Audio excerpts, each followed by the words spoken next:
Alors, bonjour à tous nos clients.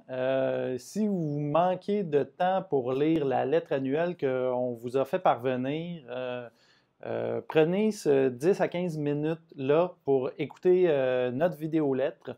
Ça va vous donner un bon portrait de ce qui est traité justement dans notre lettre annuelle. Alors, le premier point dans lequel on traite dans la lettre, ce sont les rendements qu'on a obtenus en 2018. Alors, bon, les rendements pour un portefeuille 100% en actions, et ça, c'est des rendements que vous avez obtenus en moyenne. Donc, tous les clients qui étaient investis à 100% en actions en moyenne durant l'année ont réalisé un rendement de 3%. Et ça se compare à notre barème. Notre barème qui est la moyenne de la bourse américaine et de la bourse canadienne. La bourse américaine, évidemment, est ramenée en dollars canadiens. Alors, le barème a fait moins 2,5. Donc, on a eu une valeur ajoutée pour l'année positive de 5,5 ce qui est quand même satisfaisant. Bon, mais c'est juste une année. Comme vous le savez, chez Médici, on aime ça regarder sur plus qu'une année. Alors, pour vous donner une idée, Médici, 100% en actions, 13,4 sur 5 ans, donc composé sur 5 ans, les 5 dernières années, alors que le barème était à 9 donc encore ici, une valeur ajoutée de 4,4 Et bon, c'est la 10e année que Médici existe.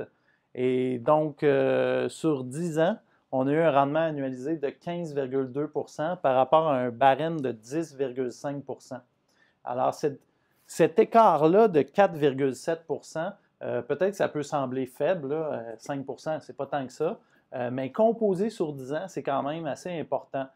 Pour vous donner une idée, un portefeuille de 500 000 avec un rendement, un portefeuille de départ là, de 500 000 avec un rendement de 15,2 il dépasse la marque du 2 millions. Donc, vraiment quadrupler le capital en 10 ans.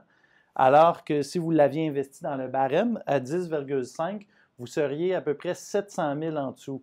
Donc, à peu près 1,3 million de dollars. Alors, c'est une valeur ajoutée qui est importante. Et peut-être qu'il faut mentionner aussi que les rendements qu'on affiche sont des rendements après déduction des frais et que les barèmes incluent le dividende, ce qui n'est pas le cas bien souvent dans certains rapports de rendement. Et votre rendement pourrait varier par rapport à ces chiffres-là. Par exemple, si vous avez joint Médici en cours d'année, bien évidemment, vous n'aurez pas nécessairement le rendement qui a été obtenu sur toute l'année. Il y a aussi plusieurs clients, par exemple, qui épargnent, donc qui ajoutent de l'argent, ou des clients qui sont rentiers, qui en retirent de l'argent en cours d'année. Et donc, si vous avez fait des ajouts et des retraits, bien, ça va altérer votre rendement annuel. Donc, ça, c'est vraiment les rendements des clients où le portefeuille a été stable et a été investi à 100 en actions toute l'année. Si on saute au portefeuille d'actions, donc vraiment la partie actions que vous avez dans le portefeuille, on a un peu moins d'une vingtaine de titres dans le portefeuille. Pour l'année, en termes de rendement boursier, il y a 7 titres qui ont eu une performance de plus que 10 et il y a 3 titres dont la performance a été inférieure à 20 Et parmi ces 3 titres-là, il y en a un où on avait une très petite position en début d'année et on l'a beaucoup amélioré en cours d'année. On a augmenté à notre pondération. Et il y en a un autre où on l'a carrément acheté en cours d'année. Alors, je vous inviterai à aller voir la lettre justement pour voir l'identité de ces entreprises-là. Nous, on estime que du début de l'année à la fin de l'année, c'est vraiment nos estimés, on pense que la valeur intrinsèque de nos entreprises, en moyenne, s'est améliorée de 15 Et si vous comparez ça au rendement qu'on a obtenu de 3 bien, vous allez comprendre qu'on croit que la valeur de nos entreprises s'est améliorée beaucoup plus que le rendement qu'ils ont obtenu en bourse. Et donc ça, on pense que c'est porteur pour les prochaines années. Évidemment, il n'y a pas de garantie, mais nous, on pense que nos entreprises sont plus sous-évaluées qu'elles ne l'étaient il y a un an, ce qui est bon signe. Et on peut mentionner aussi que quand on dit que la valeur intrinsèque, selon nos estimés, a augmenté de 15 il ne faut pas oublier qu'il y a une partie de ça qui est attribuable à la baisse d'impôts qui a eu lieu aux États-Unis, la baisse d'impôts aux entreprises qui a été pilotée par Donald Trump en décembre 2017. Donc ça a favorisé plusieurs de nos entreprises. On estime que s'il n'y avait pas eu cette baisse d'impôt-là, la valeur intrinsèque de nos sociétés aurait augmenté d'entre 10 et 12 ce qui est quand même un bon débit d'accélération, de croissance, si je peux le dire comme ça. Puis c'est conforme à nos objectifs. Si on se tourne vers le portefeuille de revenus fixes, parce que peut-être la moitié de nos clients ont des revenus fixes dans le portefeuille, c'est une année vraiment en deux temps. La première moitié d'année, les rendements ont été très bons, alors que la deuxième moitié d'année, ça a été plus difficile pour deux raisons. On a une débenture convertible en portefeuille qui était beaucoup au-dessus de 100 $ en raison de la performance de l'action de l'entreprise et l'action a baissé, donc la débenture convertible a baissé également. Et on a aussi quelques actions privilégiées à taux flottant qui ont baissé vers la fin de l'année. Ça a impacté négativement le rendement. Par contre, si on pense aux actions privilégiées flottantes, elles suivent essentiellement le taux d'intérêt préférentiel chargé par les banques. Et ce taux-là, au cours de l'année, est passé de 3,2 % à 3,95 %. Alors, les taux d'intérêt augmentent et donc on est très confiant que nos actions privilégiées flottantes vont bien faire à moyen terme. Les dirigeants de la Banque du Canada nous disent que les taux sont prévus augmenter. Peut-être pas à court terme, là, mais à moyen terme, c'est vrai. On garde un objectif de rendement avec les revenus fixes et les conditions des taux d'intérêt actuels de 3,5 à 4 % avant frais. Ça reste pas évident de générer des bons rendements dans la classe d'actifs des revenus fixes en raison des taux d'intérêt qui sont quand même encore relativement bas. Quoiqu'il y a quand même eu des progrès à ce niveau-là depuis l'an dernier ou il y a 2 ans. Alors, la grosse question que la plupart des gens se posent en ce moment avec les marchés boursiers qui ont été difficiles en décembre dernier et même les mois précédents, novembre aussi, ça a été difficile, c'est est-ce qu'il y aura une récession? Bon, évidemment, nos entreprises performent bien. C'est vraiment une anticipation que les investisseurs ont. Les titres ont tendance à baisser beaucoup. Et donc, le marché est en train de nous dire que, oui, il y aura peut-être une récession. Pour vous donner une idée, là, un marché baissier, c'est une baisse de l'indice boursier de 20 % ou plus. Ça arrive dans l'histoire de la bourse là, depuis 90 ans. C'est arrivé à peu près une fois à tous les 4 ou 5 ans. Okay? Donc, c'est quand même assez fréquent et il n'y a pas eu de marché baissier depuis les 10 dernières années, depuis la crise financière. Alors, je pense que la dernière correction, la dernière baisse en décembre, c'est normal. On n'a pas vu beaucoup de volatilité dans les 10 dernières années, à part peut-être en 2011, il y en a eu un peu. Donc, c'est normal. Il faut accepter cette volatilité-là quand on investit en bourse. Ça va arriver de temps en temps. Ici, on vous a sorti un tableau pour les rendements historiques annuels de la bourse de 1825 à 2013. Puis vous voyez que sur une année de calendrier, à 5 % du temps, c'est 20 % ou pire. Puis 3 années sur 10, vous allez avoir des rendements négatifs. Alors, il faut garder ça en tête. La bourse, ce n'est pas linéaire. À long terme, c'est enrichissant, mais à court terme, c'est très volatile, puis il faut l'accepter.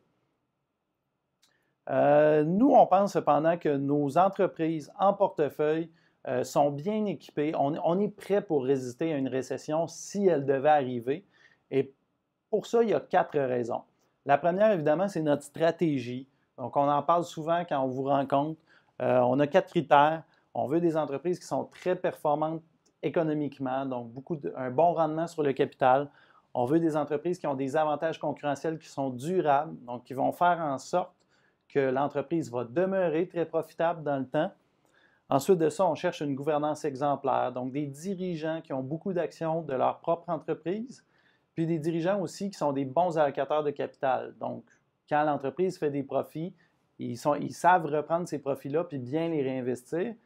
Et bien, en quatrième lieu, évidemment, on ne veut pas payer un prix qui est déraisonnable pour acquérir ces entreprises-là.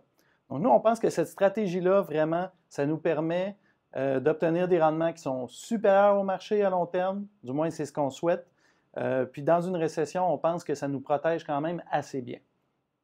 Il y a 3 autres raisons pour lesquelles on est prêt à une récession.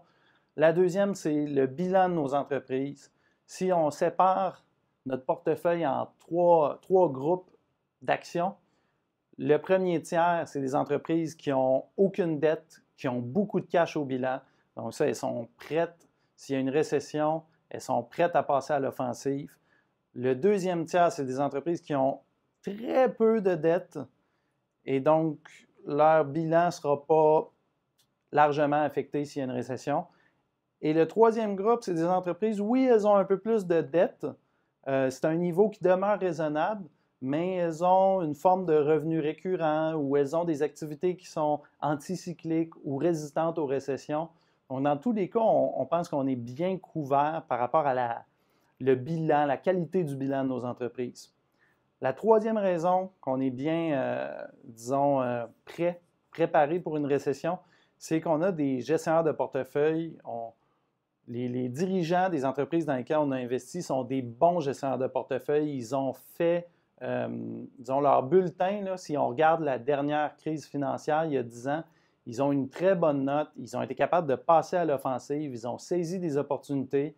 Vous voyez ici Warren Buffett et Jonathan Goodman. Bien, c'est 2 personnes, 2 dirigeants dont on possède les actions en portefeuille, mais il y en a au moins la moitié du portefeuille est représenté justement avec des dirigeants qui sont très habiles dans le déploiement du capital. Alors ça, on pense que c'est très porteur pour notre portefeuille s'il devait avoir une récession. Et enfin, bien, on l'a peut-être mentionné un peu tantôt, mais les sociétés en portefeuille sont peu cycliques. On a peut-être 2 entreprises qui sont un peu plus cycliques que les autres et elles représentent ensemble 12% du portefeuille d'actions total. Alors, c'est très raisonnable. On n'est pas investi en énergie. On n'est pas investi dans le secteur des mines et des ressources matérielles et les minéraux, par exemple. Alors, c'est 2 secteurs d'activité qui sont extrêmement cycliques et qu'on a tendance à éviter. Donc, pour cet ensemble de raisons-là, on pense que le portefeuille est bien protégé d'une récession. Et en annexe de notre lettre, on a une description de toutes les entreprises, toutes les actions qu'on détient dans le portefeuille. Et je vous invite à aller lire chacune des entreprises parce que vous allez vraiment avoir un topo de ce qui s'est passé durant l'année 2018 et on vous donne un peu les raisons pour lesquelles on aime ces entreprises-là. Alors, prenez le temps d'aller faire quand même la lecture de cette annexe-là. Je pense que ça va vous informer sur ce que vous possédez en portefeuille. En annexe aussi, on aime répéter à chaque année les principes qui font que Médicis est unique, puis aussi les facteurs d'adhésion, les trucs qu'on cherche quand on obtient un nouveau client, là, bien, quelles caractéristiques on souhaite, quelle attitude on souhaite qu'il ait. Alors, au niveau des principes de Médicis, il y en a 3. Le premier, c'est la transparence. On fait affaire directement avec vous. Comme vous voyez dans ce graphique-là, on ne fait pas affaire, par exemple, avec des conseillers externes. Donc, on est à la fois votre conseiller et votre gestionnaire. Et nous, on pense que ça nous donne justement une meilleure transparence. Si vous avez des questions, on peut répondre directement. Vous nous appelez, on est très accessible. Et puis aussi, on prend le temps de communiquer régulièrement avec vous, avec des vidéos, avec nos lettres, justement. Et il n'y a aucun frais caché. Donc, les frais que vous payez, vous les voyez à même votre état de compte. Sur vos relevés mensuels. Donc, pour cet ensemble de raisons-là, et ça, la transparence, c'est quelque chose qu'on veut maintenir, ça fait partie de nos principes. Le deuxième point, c'est la responsabilité, ou si on aime mieux, l'imputabilité. Alors, on est tous chez Médicis des investisseurs, on a tous notre propre portefeuille personnel et on investit dans les mêmes entreprises que vous. Alors, d'après nous, ça nous rend beaucoup plus imputables. Si on a une entreprise qui performe bien en portefeuille, bien, on partage les joies, on partage les gains financiers parce qu'on les obtient nous aussi dans notre portefeuille. Et s'il y a des pertes, s'il y a des moments plus difficiles, bien, sachez que nous aussi, on les vit. Alors, on n'est pas des conseillers qui vendent des produits qu'on va mettre dans votre portefeuille puis que jamais on en achèterait de ce produit-là nous-mêmes. Au contraire, on est vraiment un service et notre destinée est vraiment reliée ensemble. Et le troisième point, c'est l'approche personnalisée. Comme vous voyez, on vous rencontre à chaque année. On veut vous donner un service qui est très personnalisé. C'est important pour nous de répondre à vos enjeux. Donc, quand vous avez des questions, n'hésitez pas à nous contacter. On est là pour ça. C'est notre travail. Et donc, l'approche personnalisée, ça aussi, c'est des choses qui vont rester avec les années. Au niveau des facteurs d'adhésion, bien, le premier facteur, c'est votre compréhension est nécessaire. Il va arriver des moments où ça va être plus difficile. Si vous lisez nos lettres, si vous prenez le temps de regarder nos vidéos, de lire nos lettres, vous allez avoir moins d'appréhension par rapport à votre portefeuille. Donc, si vous comprenez les entreprises en portefeuille, c'est plus facile de passer au travers des crises. C'est pour ça qu'on vous demande de mettre peut-être 1 heure ou 2 heures à chaque trimestre pour lire notre lettre ou pour regarder nos différentes publications. Deuxième point, c'est votre transparence aussi est requise. Nous, on est transparent avec vous. Si on veut arriver à vous faire une bonne recommandation pour votre portefeuille, c'est important que vous soyez transparent par rapport à votre situation financière et par rapport à vos émotions. Si vous vivez un moment, si par exemple le mois de décembre a été difficile pour vous, les baisses en bourse vous ont empêché de dormir, appelez-nous, puis prenez le temps d'en parler avec nous. Si vous ne le dites pas, on peut arriver à vous formuler une moins bonne recommandation pour votre portefeuille et ce n'est pas ce qu'on souhaite. On veut vous faire la meilleure recommandation possible. Le troisième point, c'est que votre patience va être mise à l'épreuve. Sur la dernière décennie, donc sur les 10 ans d'existence de Medici, il est arrivé 3 années sur 10 où le portefeuille a sous-performé. Alors, et c'est presque une garantie que ça va continuer d'arriver une fois de temps en temps. Vous savez, quand on achète des entreprises sous-évaluées, des fois, on achète des entreprises qui ont moins de momentum. Et donc, ça prend un certain temps pour que ça se revire de base, si je peux le dire comme ça. Alors, votre patience est nécessaire. Ensuite de ça, bien, on n'essaie pas de prédire ou prévoir les crises. Comme vous voyez, tantôt, on a mentionné, il y aura peut-être une récession, on ne le sait pas. Mais ce qu'on sait, c'est que s'il y en a une, on a un portefeuille où on pense qu'on est bien prêt à l'affronter. Et ça, il faut bien se comprendre en passant. S'il y a une récession, là, à court terme, les rendements du portefeuille pourraient être aussi mauvais ou pires que le marché. Mais à long terme, nos entreprises, elles sont bâties pour durer. Donc, elles ne risquent pas de faire faillite parce qu'elles ont un très bon bilan. Et l'autre chose, c'est qu'elles vont être capables de gagner des parts de marché et de créer plus de valeur dans le temps. Alors ça, c'est important de comprendre cette notion-là. On n'est pas en train de vous dire que les rendements en bourse dans une récession vont nécessairement être meilleurs. Et le dernier point, c'est que notre performance, on vous invite à l'évaluer sur 5 ans et non sur quelques mois, par exemple, ou seulement une année, parce que, bien, vous l'avez vu dans le point précédent, ça arrive de temps en temps qu'on sous-performe. Mais si vous nous donnez une période de 5 ans ou plus, là, on pense qu'on peut créer, on le souhaite du moins créer de la valeur ajoutée pour votre portefeuille. Alors, on l'a mentionné tantôt, n'hésitez pas à aller consulter notre annexe écrite, elle est très riche en informations. Et si je peux terminer avec quelques informations de nature plus administrative, vous aurez vos relevés fiscaux par la poste de la Banque nationale et par courriel de Medici d'ici la fin du mois de février. Alors, gardez ça pas loin pour votre conseiller, votre comptable fiscaliste pour vos impôts, ça va être très important. Sachez aussi que le CELI, depuis le 1er janvier 2019, vous avez des droits de contribution annuelle de 6 000 $. Donc, ça a passé de 5 500 à 6 000 $. D'ailleurs, si vous n'avez pas encore fait votre contribution CELI, appelez au bureau, appelez Christine. Elle va se faire un plaisir de prendre ça en note et d'aller faire votre contribution dans nos systèmes. Même chose pour les REER aussi. On va vous envoyer un courriel détaillé dans les prochaines semaines pour vous dire les informations importantes pour les contributions REER et CELI. Et la troisième information, c'est que Philippe a complété ses examens du CSI, donc le Canadian Securities Institute, au cours du mois de décembre. Donc, notre objectif, c'est de l'amener à devenir gestionnaire de portefeuille. Et donc, il est en voie tranquillement d'atteindre ce statut-là. Donc, on est très content pour lui. Puis, si vous le voyez, ben, n'hésitez pas à le féliciter. Donc, ça fait pas mal le tour des éléments qui sont discutés dans la lettre.